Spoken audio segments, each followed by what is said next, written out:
क्या हुई? दोस्तों मुझे एक बात समझ में नहीं आती कि आखिरकार भगवान ने मुझे धरती पे भेजा किस लिए है।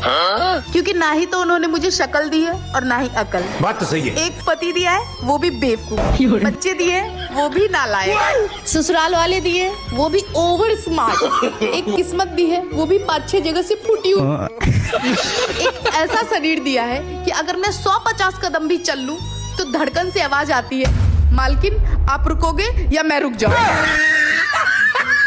मैं अपन रूप आई।